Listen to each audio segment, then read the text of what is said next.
Hello, and welcome to the online recording of the Disaster Information Workshop. This presentation was originally delivered on Saturday, November 16th at the downtown New Haven Library. My name is Vanessa Brown, and I'm a New Haven resident. After teaching for 7 years, I enrolled in a master's program for environmental management. I began to learn such incredible things about the relationship between climate change, society, and law, and I wanted to share this information with other people. I am now the Climate Change and Disaster Relief Consultant for a 2-year grant called Access to Resources for Climate Change, or ARC.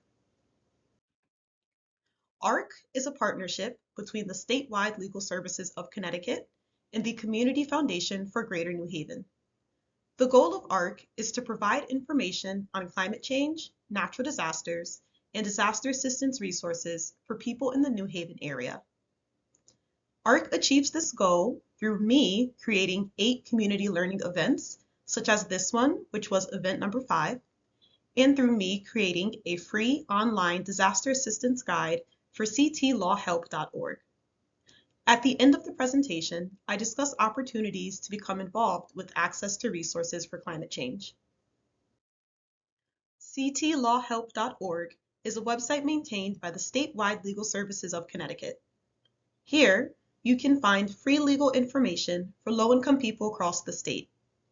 There are separate guides for common issues such as eviction and applying for Medicaid. This screenshot is the Disaster Assistance Guide on ctlawhelp.org. Here, I've written a variety of articles on FEMA, floods, disaster recovery, and more. This guide is written in plain language, which means everything is easy to understand and there is no legal jargon. All of the information in this presentation comes from this guide, and I will provide QR codes to articles in this guide as we proceed. This white square is a QR code. Scan it with your phone's camera, tap the yellow link that pops up, and you will be taken to the Disaster Assistance Guide. Once again, this recording is from a presentation delivered at the Disaster Information Workshop. The purpose of this in-person event was to connect people with resources for reliable information about natural disasters.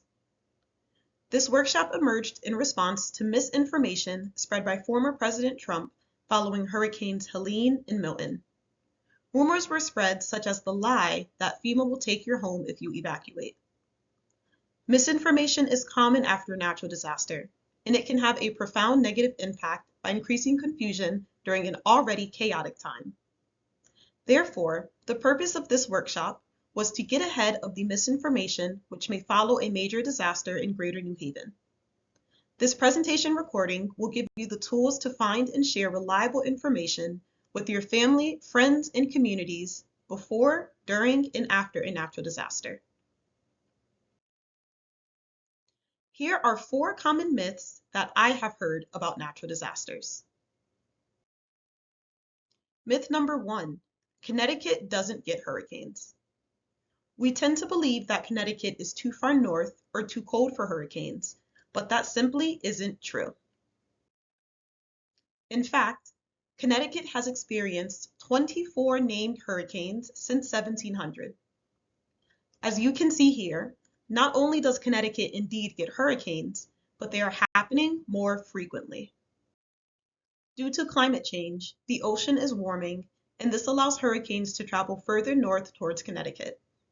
As a result, Fairfield and New Haven counties now have a high risk of being substantially damaged by a hurricane.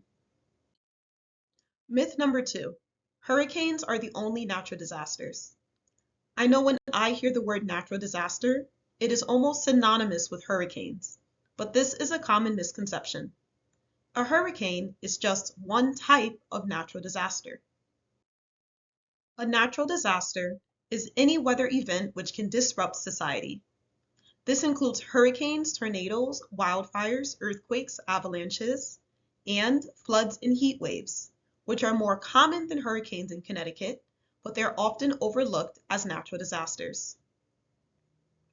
While the most recent hurricane was 4 years ago, the most recent flood was just 3 months ago. This is a picture from the August flooding where record-breaking rainfall caused massive flash floods in western Connecticut. If you can't tell, there's a minivan in this picture. The flooding caused so much damage that FEMA was called in to help with recovery. That takes us to myth number 3, which is that FEMA helps when it wants to. FEMA is an acronym which stands for the Federal Emergency Management Agency. FEMA is responsible for disaster preparedness and recovery across the entire nation. FEMA has a reputation for moving slow and not arriving at the disaster in time to be helpful. However, this is not entirely FEMA's fault because FEMA does not help when it wants to. FEMA helps when it is told to. FEMA does not decide for itself where or when it is deployed. FEMA can only be activated by a disaster declaration. This is an official announcement from the President which gives FEMA permission to begin providing disaster recovery services. Here is the disaster declaration for the August flooding. This announcement activated FEMA assistance for people affected by the August floods in western Connecticut. By the date of this announcement, you can see FEMA assistance was activated a full month after the flooding took place. So what's the holdup? Why is FEMA always so late to the game? And why did it take the President a month to make this announcement? Because the process to get to a disaster declaration takes time. This is the disaster declaration process using the August floods as an example. It starts with the disaster taking place. In this case, on August 18th, there was massive flash flooding in western Connecticut. The next day, the state began to assess the damage caused by the flood. An online portal was opened where residents could submit statements about the extent of damage caused to their property. The statements were combined with additional information into a damage report. On September 9th, Governor Lamont signed off on this report and sent it to Biden to request help with repair and recovery. On September 20th, Biden approved the request and a disaster declaration was made to activate FEMA assistance for flood victims in western Connecticut. For this disaster, a declaration was made 1 month and 2 days after the flood took place, and that is considered a quick pace. This is the process that FEMA must follow before they can provide recovery assistance. FEMA does not choose to start recovery services a month after a disaster, but the process that gets FEMA to communities in need can take 1 to 2 months. So it's not FEMA's fault that it moves so slow. But what are people supposed to do while this process is underway and they're waiting for FEMA to be activated? That gets to our 4th and final myth. Myth number 4, FEMA is the only option. After a disaster, we all look towards FEMA for recovery assistance, but FEMA is just one recovery resource. You don't have to wait until FEMA is activated to start your recovery. After the August floods, the town of Oxford started their own fund to give grants to family in need. The State Department of Labor started a fund for businesses who were impacted. Both of these funds were up and running days after the flood. No disaster declaration, no FEMA, and no president was needed. However, when a disaster declaration is made to activate FEMA, it will likely activate other recovery programs too. Disasters disrupt how society functions. Therefore, many federal and state agencies have their own disaster recovery programs outside of FEMA. For example, the Department of Labor has a disaster unemployment assistance program, which can be activated to provide payments to people who are unable to work or unable to reach their work site due to a disaster. The IRS offers disaster tax relief, which can allow you to file your taxes late or get your tax refund earlier after a disaster. There are many resources available beyond FEMA. Whether a disaster declaration has been made or not, FEMA does not have to be your only option for recovery assistance. Now that we have gotten through myths and facts, I'm going to show you where to find your own facts. People around you are already talking about climate change and natural disasters. This section will help you navigate those conversations with compassion and factual information.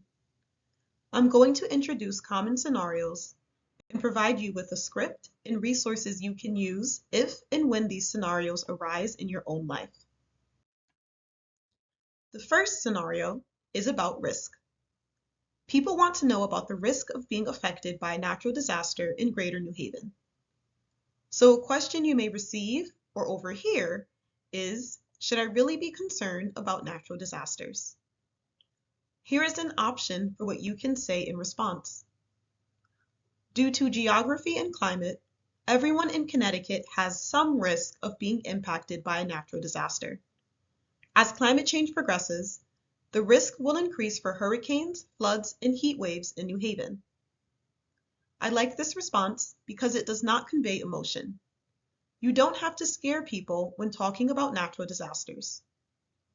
Natural disasters are a really scary part of this world, but if we talk about them and make plans beforehand, they won't be as scary. To learn more about the risk of natural disasters, use the CT Hazard Map. This is the most simple and user-friendly risk mapping tool I have found, and I love that it is specific to Connecticut. This online map was created by the Connecticut Division of Emergency Management and Homeland Security, which is the state agency responsible for disaster preparedness and recovery. The Connecticut Hazard Map uses different colors and a simple key to display risk. All you have to do is choose one of the 5 hazards or disasters and enter a zip code. Then use the key to see which color falls on your zip code and what that color means. The disaster guide I created has an article titled Connecticut Hazard Map. This article provides step-by-step instructions with pictures to explain how to use this tool. The article has a link to the map. You can also access this map from the CTDEMHS webpage on portal.ct.gov. The next scenario is about preparation. People want to know how can they ensure their family, their home, and their finances are prepared to withstand a natural disaster. So people may ask, how can I be ready for a natural disaster? In response, let them know you can prepare for a disaster by making a plan and organizing important documents beforehand. These 2 preparation actions are great to provide in general because they do not require anyone to purchase disaster supplies or stock up on food. So these are 2 realistic suggestions for most people. To learn more about disaster preparation, visit ready.gov. This website is maintained by FEMA and it is entirely devoted to disaster preparation. It explains how to make a disaster plan, low and no cost disaster preparation, how to prepare for a heat wave, and so much more. This entire website is also available in Spanish as listo.gov. In the disaster guide, I've written an article titled How to Prepare for a Disaster. It provides links to both websites. It also explains how to make a disaster plan and how to organize important documents into a disaster binder. The third scenario is about an active disaster or an emergency. During the chaos of an emergency, people want to know what is happening and what they can do to stay safe. This might come out as, what is going on and what should I do? You want to refer people to trustworthy places for emergency information.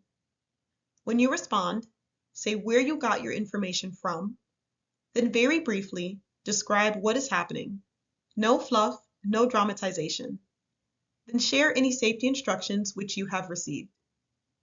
For example, if you learned about local flooding because you were watching live news coverage on YouTube, then say, according to CBS, heavy rain is causing floods around town and we should avoid driving until further notice. Then share that YouTube link with them. When you provide people with information during an emergency, let them know where you got your information from so they can review it for themselves. For example, if it's raining and my friend calls me saying I should stay off the highway because there's a 10-car pileup, then I'm just going to trust her and avoid the highway. But if she says that and then sends her source of information, and her source is a TikTok video from New Haven, Indiana, which is a real town, well, now I know to seek out my own information, then I'll double back and share it with her too. Be cautious of repeating what you hear from social media. During an active disaster, people can become overwhelmed and misunderstand what they read and watch online. People will make up rumors, and people will post videos from past disasters. All of this can make it hard to figure out what is actually happening in the moment. So where can you go for reliable information during an active disaster? Use our state information line 211. You will get to speak with a human being who will explain what is happening and point you in the right direction. You can also visit 211ct.org, where they will post a notice on the top of their homepage about any active disaster taking place. Of course, you can watch the news to learn what is going on. Although they tend to sensationalize natural disasters, which can make people more scared and more confused. I get my emergency information sent to my phone. I have alerts turned on for national emergencies. I have also signed up to receive statewide alerts and New Haven alerts. I highly suggest signing up for emergency alerts. It allows you to get factual information sent directly to your phone from public officials. There is no newscaster to hype things up and make them seem scarier. And I don't have to worry about a miscommunication because I am getting information directly from the source, not through word of mouth and not from an influencer. To sign up for emergency alerts, you can check out the article Emergency Communications, which is of course part of the disaster guide on ctlawhelp.org. The next scenario is about recovery.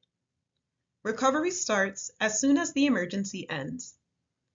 At this point, people need help making repairs and putting things back together.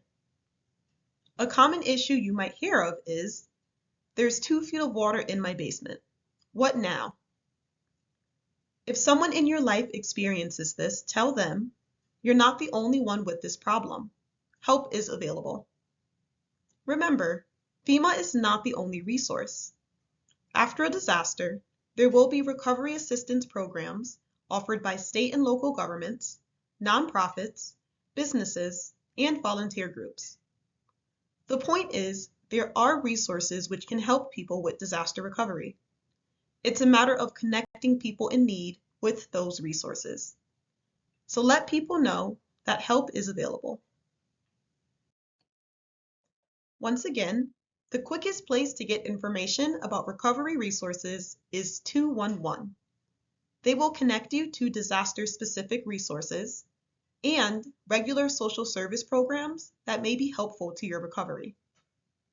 Within a day or two of the disaster, the governor will publish a press release with a list of resources and numbers to call. These press releases can be found on portal.ct.gov. You can also send people to the New Haven Office of Emergency Management. They handle disaster preparedness and recovery for New Haven.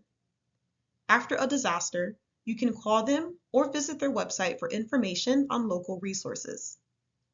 And each town has their own Office of Emergency Management, or you can contact your town hall to talk about emergency concerns.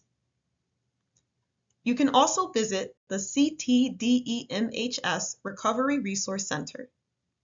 This is a website which has a list of resources and other helpful recovery information. The last scenario is also about recovery, because recovery takes a long time. Months or even years after a disaster, someone may come to you and say, I received a notice in the mail that I don't understand. Maybe it's from FEMA or their insurance or their landlord. A notice received in the mail may be some type of a legal document, even if it doesn't exactly say so. So this person is actually seeking legal aid. In response, let them know if you need help with understanding paperwork, filing an insurance claim, or applying for aid after a disaster, you can contact the statewide legal services of Connecticut. SLS has a hotline which you can call for free legal information. A human being will answer to help you with your question and point you in the right direction. And thanks to my work under the Access to Resources for Climate Change grant, SLS now has a disaster assistance guide which you can use to navigate the disaster recovery process. This is the last bit of the presentation, how to share disaster information. If you send out a monthly newsletter, share a link to the disaster guide on ctlawhelp.org. That way people know that it exists and they can use it if they need it. You can also follow public officials on social media and repost their content. In the article Emergency Communications, I list the Twitter handles for FEMA, CTDEMHS, and the governor. The statewide legal services of Connecticut is also on Instagram at SLSCT. In the event that New Haven is directly impacted by a disaster, you can post the link to the CTDEMHS Recovery Center on your website or share it on your socials. You may also think, well, how can I share information with my grandmother or someone who isn't online? You can just talk to them. Read the online information yourself, then go visit your grandmother or give her a call and walk her through what is going on. Share what you have learned in this video. The best way to prepare for natural disasters and deal with climate change in general is to talk about it.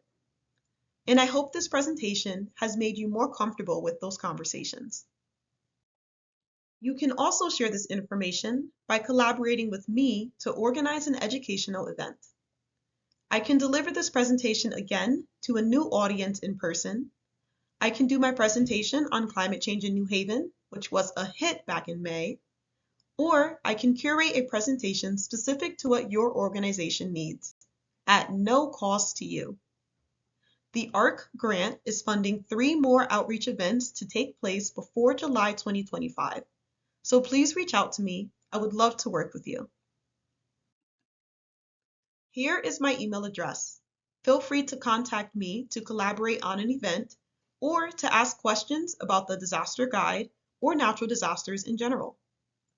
Follow Access to Resources for Climate Change on Eventbrite to keep up to date with future events. My name is Vanessa Brown. Thank you for watching this recording.